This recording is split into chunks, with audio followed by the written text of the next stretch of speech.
Please rise and salute the flag. I pledge allegiance to the flag of the United States of America and to the republic for which it stands, one nation, under God, indivisible, with liberty and justice for all.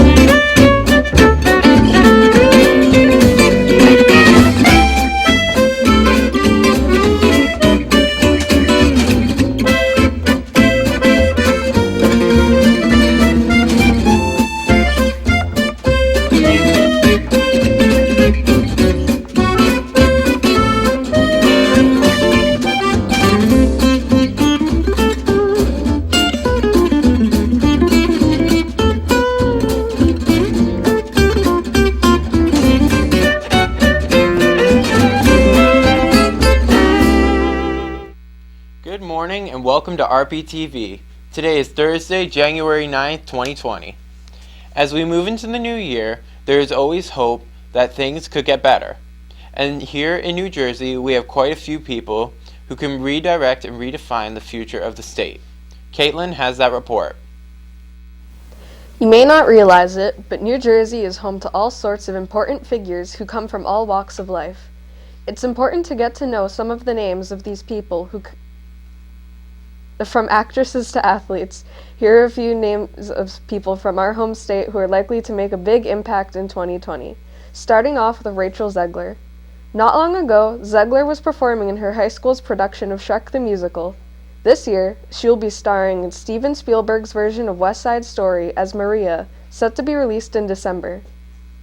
As climate change and rising sea levels continue to be a growing problem, David Rosenblatt is dedicated to find ways that the Garden State can combat this. He's the first Chief Resilience Officer of the New Jersey Department of Environmental Protection. He plans to unveil the statewide climate change resilience strategy in September, a master plan to guide how the state will adapt to rising seas and stronger storms in the future. Finally, as the 2020 Olympics draw closer, New Jersey's brightest star has come forth. Sydney McLaughlin is 20 years old and will be participating in the 2020 Tokyo Olympics as a hurdler. Last year, she ran the third fastest time ever recorded in the 2019 World Championships. No matter what, the weather in New Jersey certainly keeps us on our toes and keeps us guessing day by day, and that's the way it will be in the days ahead. Bobby has that report. Yesterday, New Jersey was hit with a series of snow squalls, and today is supposed to be a frigid day with the temperatures in low teens in the morning that will rise up into high 30s in the afternoon, as the warmer air will push into its way into New Jersey on the weekend. According to the weather forecasters, the temperature will be around mid-60s on Saturday in most regions of the Garden State. The scattered rain showers are expected. Warmer temperatures are expected to linger into next week in many parts of the United States. Weather forecasters say that polar vortex remains strong, causing the cold weather to be blocked up near the Arctic Circle. Thus, New Jersey and other northern states aren't expected to get any blast of cold, bitter cold Arctic air until later this month. Now it's time for the announcements. The French Club's new movie date for Ratatouille will be Wednesday, January 15th after school in the library.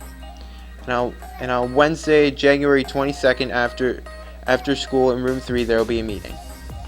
Art Club and National Honor Society will be meeting Fridays after school in room 102 during the school year. We will be working on projects and sometimes exploring new media. Join us. Attention all juniors. Check your school email for an important message regarding song suggestions for the Junior Gala. You can make suggestions via email or leave one in Ms. Hernandez's mailbox in the office. The gala will be held at the Westwood in Garwood on Thursday, February 27th. The Guidance Department is pleased to be hosting a presentation by HBCU, the Historically Black Colleges / Universities, today from 11:30 to 12:30 in the auditorium.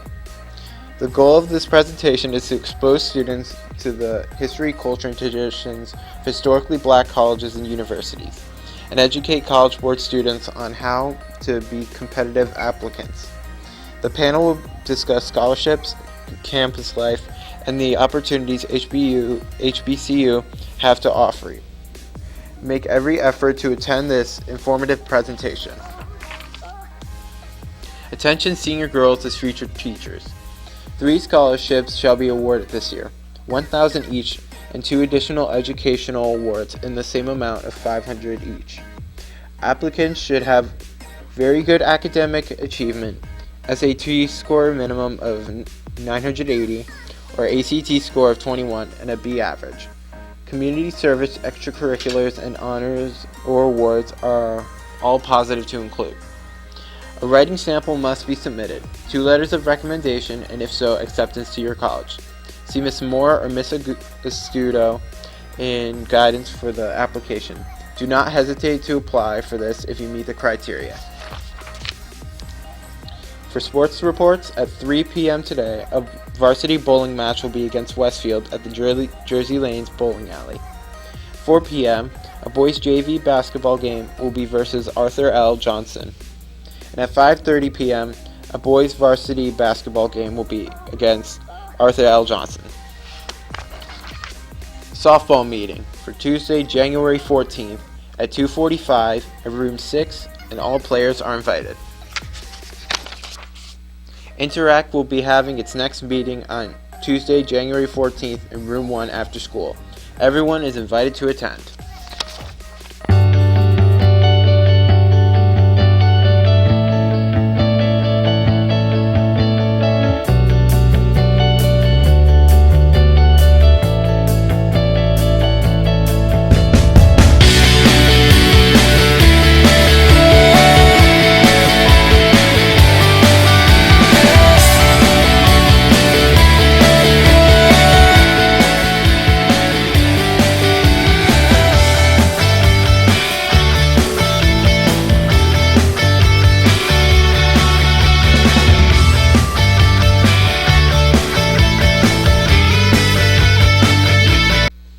Recently, some astronauts returned from space with some interesting results involving mice and cookies. We are not sure if milk was involved, but Caitlin has the details. The first batch of space-baked cookies have returned to Earth, including the Mighty Mice experiments. The SpaceX came back to Earth on Tuesday, a whole month after the Dragon capsule, the ship they arrived on, got to the International Space Station. The capsule parachuted into the Pacific Ocean with 3,800 pounds of gear, but also with cookies.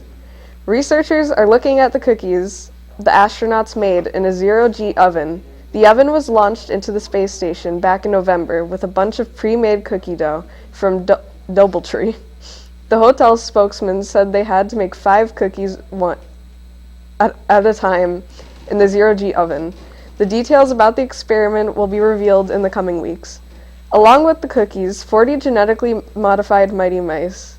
They were modified to have twice the muscle mass of a normal mouse. They were designed to develop their new muscle mass while orbiting the planet, but others bulked up when they returned to Earth. It was easy to say that the researchers were anxious to see their mice while eating their new space cookies. Stay tuned, we'll be right back.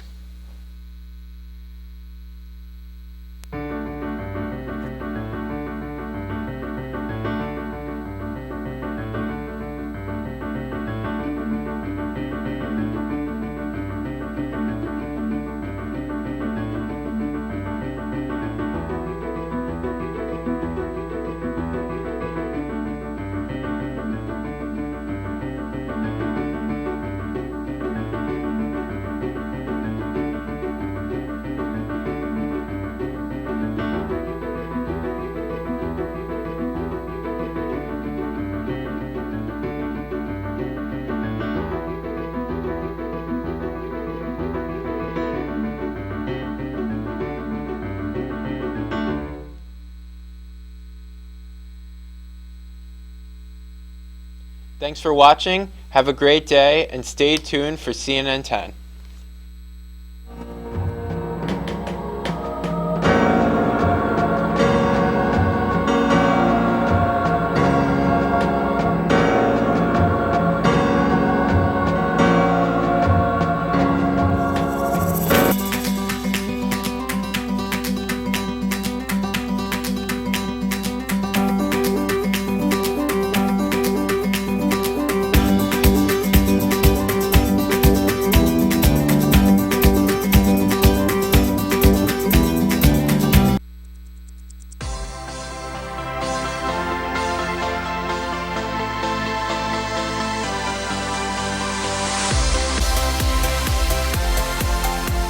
Is a heated standoff between the United States and Iran starting to cool off? That's the first topic we're talking about today on CNN 10. I'm Carl Azus, always glad to have you watching. Throughout this week, we've been following the back and forth attacks between America and Iran that have been taking place in Iraq, which is Iran's western neighbor. On Wednesday, Iran launched more than 12 missiles at 2 different military bases in Iraq where American troops were staying. The attack came within days of a U.S. airstrike that killed a top Iranian general in Iraq. Shortly after the Iranian missiles were launched, U.S. President Donald Trump said all is well, and he made a statement about the attacks late Wednesday morning. We suffered no casualties. All of our soldiers are safe, and only minimal damage was sustained at our military bases. Our great American forces are prepared for anything. Iran appears to be standing down, which is a good thing for all parties concerned and a very good thing for the world.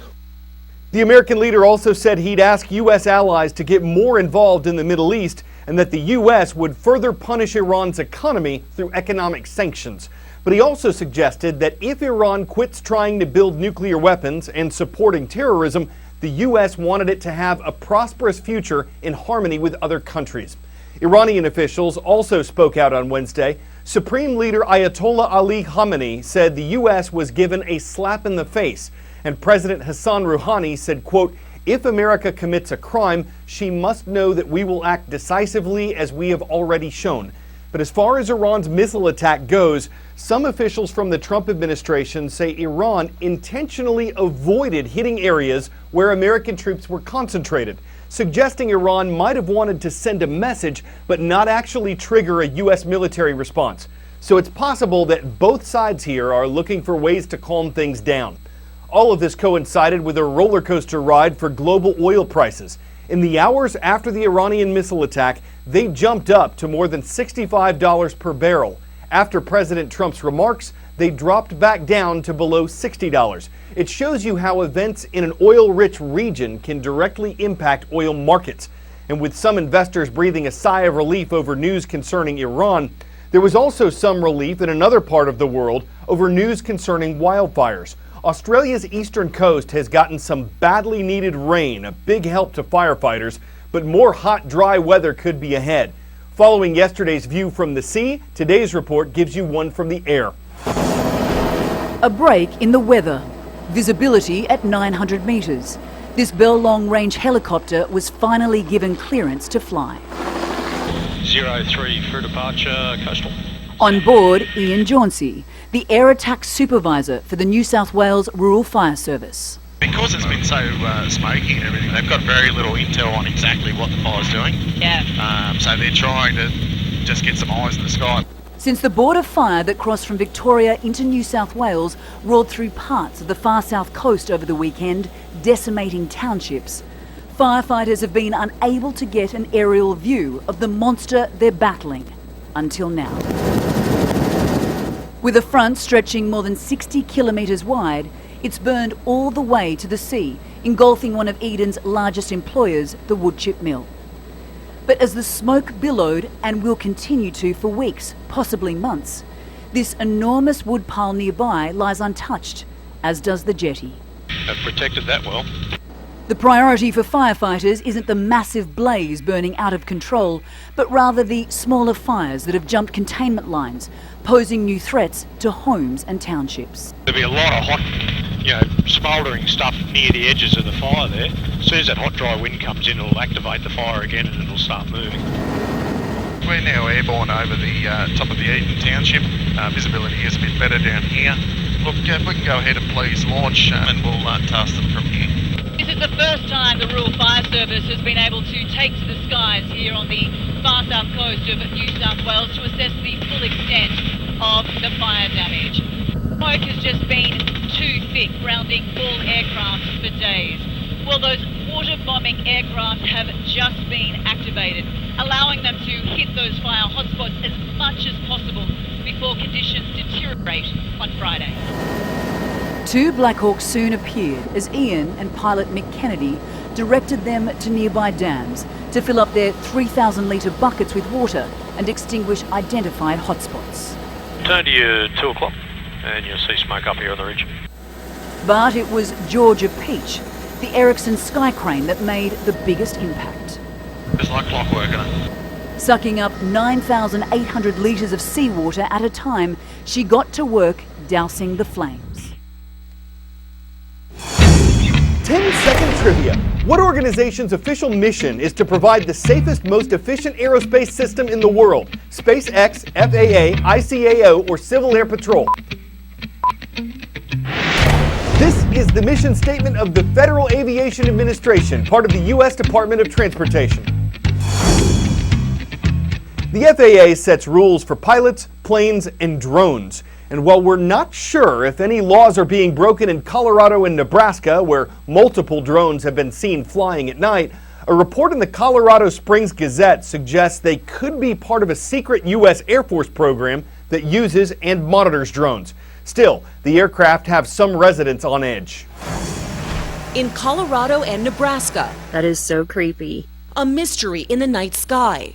What some say are drones, lots of them, but no one seems to know from where or why. That little dot right there. Jennifer Rollins was visiting family in Yuma County the day after Christmas when she spotted the flying objects, capturing this one on camera. It's just hovering there. It's a mystery and you want answers. Yeah, and I think everybody out there does too. It's really unnerving to be out there by yourself and you see these flashing lights near your home. You want to know what it is and why it's out there. The enigma puzzling Colorado and Nebraska law enforcement in more than a dozen counties. Witnesses say the drones typically appear after sunset, as many as 30 flying in formation, 200 to 300 feet above ground, some with wingspans estimated at 6 feet. One sheriff pinpointing the area where a rancher spotted some on New Year's Eve. He observed anywhere from 5 to 10 drones over about a 25-mile square radius. Although they don't believe the flying objects to be malicious, officials want answers. Colorado Senator Cory Gardner tweeting that he's closely monitoring the situation. A Federal Aviation Administration spokesman telling CNN multiple FAA divisions and government agencies are investigating these reports.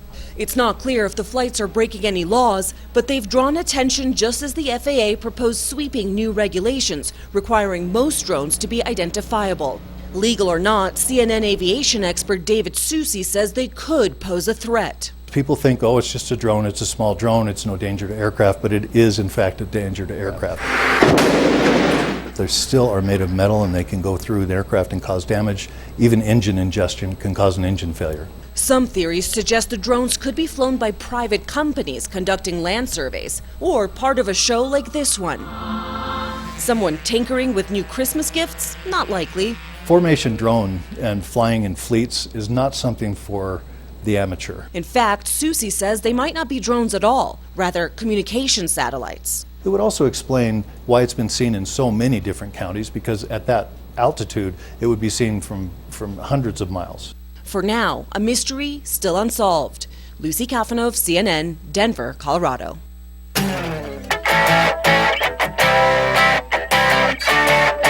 Who's hungry for pizza? Now, who's hungry for pizza from an ATM? There's a new one of those at the University of North Florida, giving college students access to hot pizza round the clock. The pies inside are refrigerated with certain toppings already on them, so they're not made to order, but they are baked to order. That takes a little less than 4 minutes at a cost of $9 per pizza. Are they good? Well, they're pizza. So if you want a pizza and the time is 3 a.m. and you can warm up to the idea of a pizza ATM, it's on trend. Call a friend. Bring your hunger and your money. It's a short wait to a fresh baked pizza pie with pepperoni. If you dream of late night pizza, this machine could grant your wishes. Just don't go for the anchovies and stink up the dorm with fishes. I'm Carlos Zeus. Hey, if you're watching from a classroom, you could get your school announced on our show. Here's how. From CNN10.com, click this link right here to get to our official YouTube page. Subscribe and then comment on the latest video with your school, city, and state. You could hear it tomorrow on CNN.